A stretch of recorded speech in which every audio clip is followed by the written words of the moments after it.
Mike, I often wonder if, since time goes by so quickly, but we have so much time that we spend here on Earth, wouldn't it be nice to have a record of the different journeys that we have been involved in? It'd be nice. I'm not sure if I want everything I've done recorded, but Well, I guess I've heard those things from, the Christian tradition that you're going to answer for all those things because there's moments. right, Yeah, the Book of yeah. Life or whatever. Well, we have a really good guest who knows a lot about the Akashic Records, the records of our souls, and I have a bunch of questions I'd like to ask her. Sure. But it's our pleasure to present Lisa Barnett. She's an author. She has several different books. And Lisa, welcome, and thank you for being on our show. Thank you. It's a pleasure to be here with you too. So tell us a little bit more about what Akashic Records are. Absolutely. It is something that a few people are really familiar with, but often people will say to me, I've kind of heard the word, but I don't know what it means. And so my description is that the Akashic Record is the recording of your soul's journey through time immemorial. So everything you have ever been or done in this life and any other life on Earth, as well as in other planes and dimensions, is recorded in the Akasha, which is a Sanskrit word for sky or ether. So you can imagine that everything you've done has been videotaped and is in the iCloud, just waiting for you to access it. I like that. Oh, great. Yeah. Where did this idea of Akashic Records begin? You said it was actually Sanskrit. goes. Well, it's written about in different ancient spiritual texts. Now, of course, Akasha is a Sanskrit word and has been known about for thousands and thousands of years in the Eastern traditions. And also, it is what I believe we refer to as the Book of Life in our more Christian Bible. And there's many different kind of references to it in the Tree of Life, the Book of Life, in the Kabbalah, in Eastern and Western traditions. So thousands and thousands of years, the ancient mystics have been aware that there is a recording of who we are as infinite souls.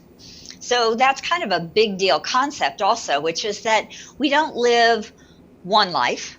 We don't even just live 10 lives.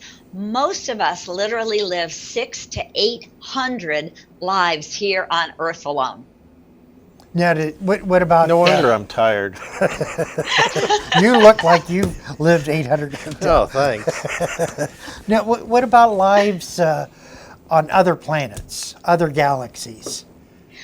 Yes, we absolutely are very ancient and galactic. So this is the way the Akashic Record keepers explain it to me. So let me just go back a step, which is that every person has their very own Akashic Record. You can look at it as your own library with every book representing a lifetime. Or when we kind of go with videos in the iCloud, every video would be a lifetime and it's stored in the etheric field of source. And you have your very own beings of light. These beings of light keep your records. So they're your own librarians. They're your personal librarians. So they are here to be of service to you. So they tell me stories, they explain all sorts of stuff to me. And what they say is that when we individuate from source in the way past, beginning, we really are very big souls and galactic beings, and we roll around the heavens for a very long time. We create worlds, we live on other worlds, we live in other planets, planes, and galaxies. Some of us come here to Earth because we want to actually bring some of that ancient technology, which to us earthlings would be new technology. They want to bring that information here now. So I think a lot of the younger children and maybe even 20 somethings are bringing a lot of new technology, which to them, if they could be conscious of it, is ancient technology from other worlds. So we really do it all. We live in some of the closer places like the Pleiades or the dog star Sirius or Arcturus, and we also live in other galaxies and other, way further away sorts of places. Who has access to the Akashic Records? I would actually say that every person has access to their own Akashic record. But the caveat there is that it takes a high enough vibration, an expanded enough consciousness to access that energy and that information. And usually the desire also. So as I find that people who have been on a spiritual path for a while become very interested in accessing their Akashic records, so they'll come to me for an Akashic reading and healing. We can actually heal a lot of old stuck energy in our own Akashic records. And then, of course, people who want to take a next step, we'll take a class. I can actually teach people how to access their own Akashic record so that you have that information and guidance every single day. Now, it's my understanding you wrote a book that helps the person to understand. So, what is that? I know you wrote 2 books. That is right? Questioning the Knowing. Right. The first one, From Questioning to Knowing, has 73 prayers to help transform your life. Now, I wrote this, I channeled this from the Akashic beings of light, and I channeled these vibrational prayers that are healing prayers, and they have the energy of the Akashic field of this divine source energy imbued in these healing prayers. So not only are there 73 prayers in the book, but I also channeled information to help people start to understand about what the Akashic records are and how they can help you. So kind of in a bigger picture way, before we come to Earth, we write a soul plan. Just like if you were going to start a business, you would probably write a business plan. Right? Hopefully. And so Yes, when we come here, we go, okay, what am I going to do? What gifts and talents do I want to bring and use on Earth? Who do I want to connect to? So we write soul contracts for family members, significant others, business partners, children. So we write probably 25 to 50 soul contracts to have soul guided relationships with people. Some of them have karma attached. And what that means is that we come to complete maybe some past life issues or losses or trauma that you've had with that soul as a person in another lifetime. So who we are as these big infinite souls is complicated. And so there's a lot of information in the book, From Questioning to Knowing, to help you start to understand, what does a soul contract mean? What if a soul contract is complete, or can it be complete? Does it need to be complete before I can get divorced?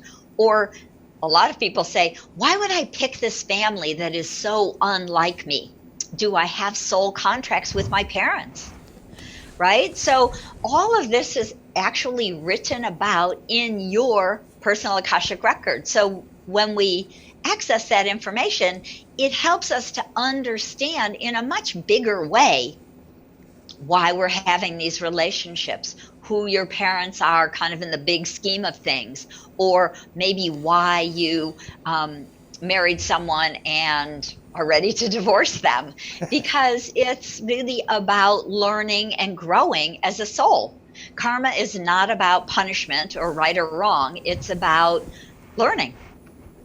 So if you had an Akashic reading and you had problems with relationships, parent, child, or whatever, you probably would make sense of the relationship. You couldn't make it better, because is part of your reason for being here and having maybe a difficulty in that is to learn something from that difficulty, and you couldn't like just make it better? Well, I think that when you learn about it and understand it, you then have choice to change it and make it better. And often people will let go of some old thought or belief that's keeping them upset or hurt or angry, so that they can go into a place of compassion and forgiveness. And then from there, we start to move into a place of more unconditional love, of feeling like, oh, okay, I get that that person is not being mean to me because they don't like me. They may be angry and upset because they were traumatized or hurt as a child. So if I can feel love and compassion for them, they can have a safe space maybe to show a little love or come to love themselves a little. And that can really shift a relationship. So what I would say is that when we can understand the bigger picture, it really gives us knowledge, right? Or We putting can it in grow as a context, soul. maybe? I'm sorry, say again? Kind of putting it in context, maybe? Sure, yeah, right. So, I have a lot of clients who have had really traumatic childhood. I would say that most of the people who come to me for readings come because they've had some big pain and big trauma in their lives, or they really, wonder what their soul purpose is. Why did I come? Do I really have gifts and talents? Am I using them, or am I, totally goofing up, right? So what I see very often is when people come with like a traumatic childhood, it really is usually twofold. They often have come to help, to be of service, to hold a higher energy for maybe that parent who is an alcoholic or angry or abusive. And they've come to be more light, to help that person to wake up. And often it's also for them, the other part of it is about completing some of their own personal karma, which is understanding what it feels like to have an alcoholic parent or an abusive parent. And so karma is about learning and growing. And it's really one of the easiest ways to heal karma is through forgiveness. And so one of the 73 prayers the Akashic Record Keepers have given us is a prayer of forgiveness, to help us to forgive other people for hurting us and to forgive ourselves for hurting others or for hurting ourselves. So when we can start to work with those levels and layers of compassion and forgiveness, we literally can expand, our hearts open, and we just naturally let go of a lot of the old pain and trauma.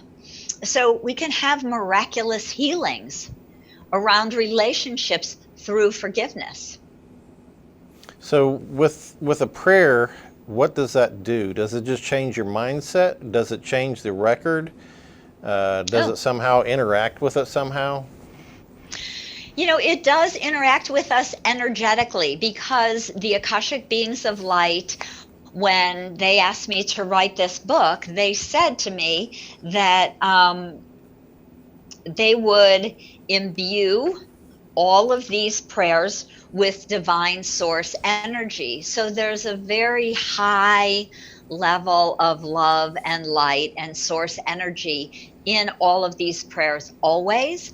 So it would be like imagining when you say a prayer that you're really being wrapped in the arms and the light and the love of source. And so it helps you to, again, part of our energy field is often kind of dense and layered with a lot of other people's energy, old beliefs, pain, sadness, anger, upset, right? The low vibrations of emotion, the low vibrational emotions, which can be blame and guilt and shame, and that keeps our vibration really low. So as we start to let that energy go, our vibration naturally raises. And so as we do this sort of work, as we say, work through a book like this, where we're actually reading and learning, and we're doing the prayers, and we're doing forgiveness, there's prayers for healing the planet, there's prayers to raise your vibration, there's prayers of compassion, there's actually prayers to help you heal your family relationships, in the book, as well as prayers for happiness and joy. So it's about kind of slowly working through from some of the lower vibrations of guilt and shame into the high vibrations of love and joy and forgiveness. So where can a person purchase this book? It's on Amazon, so you would just find it under Lisa Barnett, From Questioning to Knowing, 73 Prayers to Transform Your Life on Amazon. So easy, Amazon actually all over the world, so you can get it in other countries on those Amazon also. So one of the things, in addition to being an author, is that you have healing groups or counseling one-on-one. How do people get in touch with you? My website is akashicknowing.com, and you can read a lot about classes that I teach. As a matter of fact, in January of 2019, I will be starting a new online workshop, a 6-week workshop, where you can learn to access your own Akashic record. But you'll also can read about consultations and healing on my website at akashickknowing.com. And if you want to work with me, that would be the way to do that. You actually go right through the website, and you would purchase a session and schedule a session right through my website. So people don't have to wait for me to show up and do that for them. So one-on-one is deep and profound and is so important for people when we're at crossroads, when we don't know which way to go, when we're stuck with a big decision, or we have a lot of pain and trauma in our lives, because I do find that the healing through the Akashic Records is very profound. So do you have to be in pain or healing just to contact you for a reading? You know, so some people just have an interest in finding out more. Oh, absolutely. No, you can contact me. Curiosity is a good enough reason, right? We can open your records. The way I do private one-on-one consultations is it's always very question driven, because I wish to be of service to you and help you to grow in some way. So most people, I would say, that I've met have some sort of issues, whether it's around abundance and money, why can't I make more money? Or I don't think I'm really in alignment with my highest work or my gifts or talents, or, maybe we want to clear old energy or old pain from this life, or even, just ask about what blocks are holding me back from being the highest and best me that I came to be.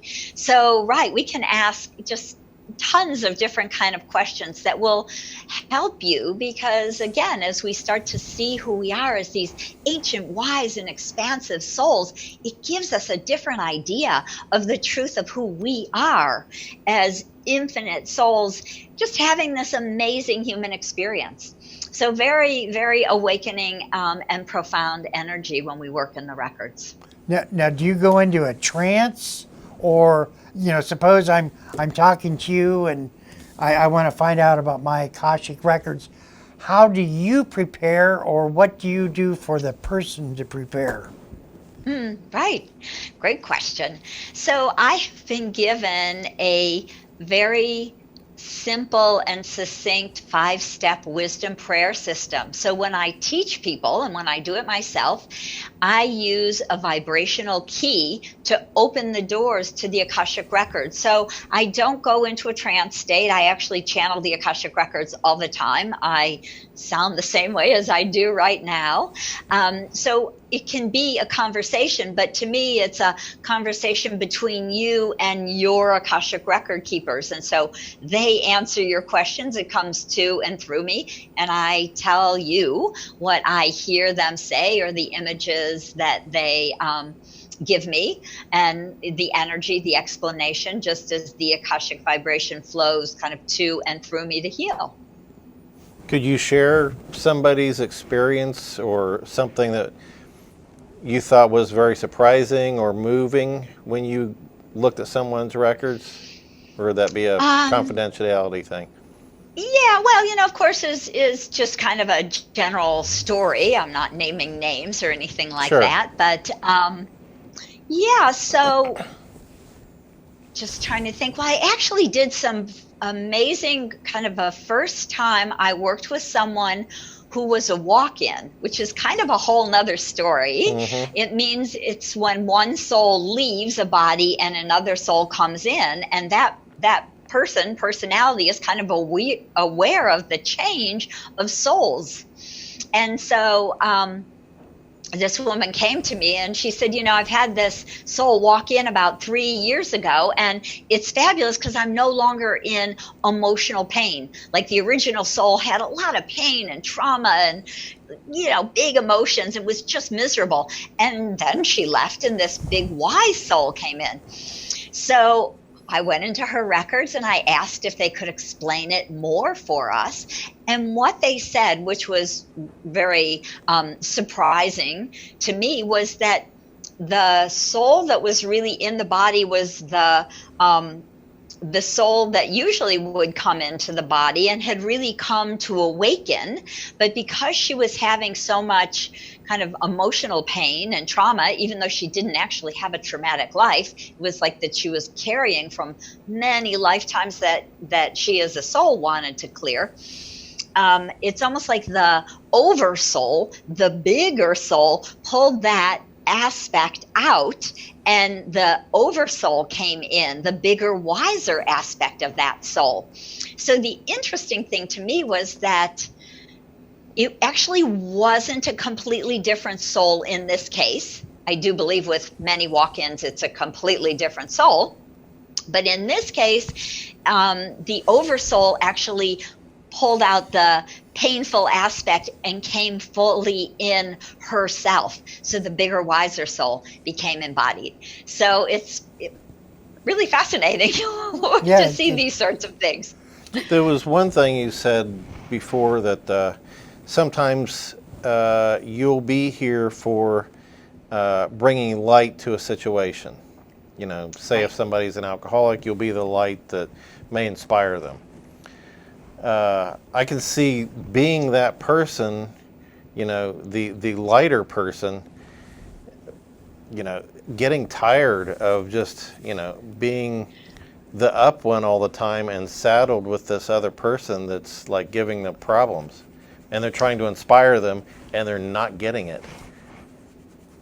Right. Is there a way to deal with that? I get that. Yeah, absolutely. So again, a lot of people come to me with that kind of question, which is this soul contract done yet? And often it is. So here's the idea. If you write a contract, two people write a contract to make that contract valid, and one person is doing all the work, they're holding on to their part, they're being the light, they're holding that space for this other person, but the other person isn't going to buy into it. They're like, I don't care, I'm just going to go have another drink.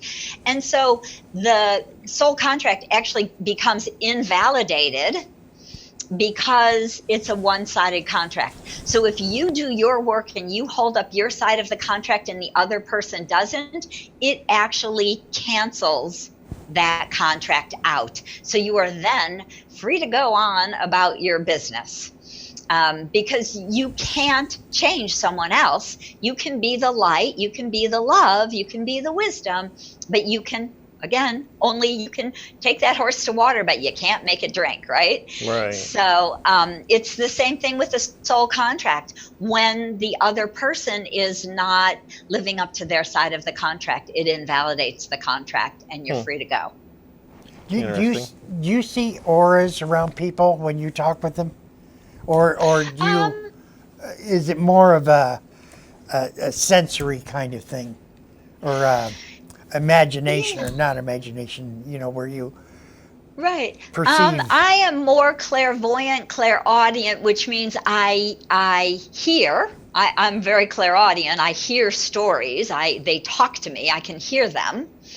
And they will often show me more a picture from a story. They say, oh, well, that karma is connected to a past life in which this person was, killed for speaking their truth. And I'll kind of see the picture. I see. And I'll know the backstory. So a lot of it's clairaudience, clairvoyance, and claircognizance. The claircognizant part is the knowing the truth, knowing the story, just receiving that like a download.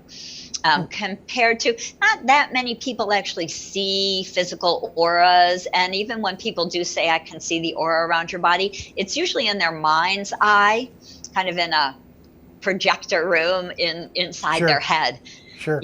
So I think there's a lot of misconceptions even about clairvoyance and seeing, because most of what we see is still in our own head. It's not usually through the eyeballs. Rare case, people will see with the eyeballs, but I think 90% of clairaudience also is what we hear in our voice.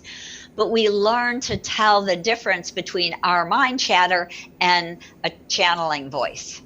So when you meet somebody, would you hear this or see this stuff without being asked, or do you have to be asked to bring it on? No, I go with permission only. So Okay. your Akashic Records So are you're not yours. walking through crowds and going, oh man. Nope.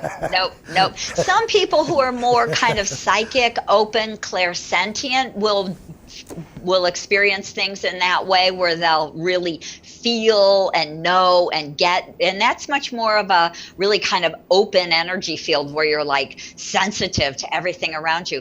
But the Akashic Records are really part of source. It's really the highest vibration that we can access, and they have said that we can only access it with consent, with permission from that person. And so Okay. I would never open anyone's records without their permission.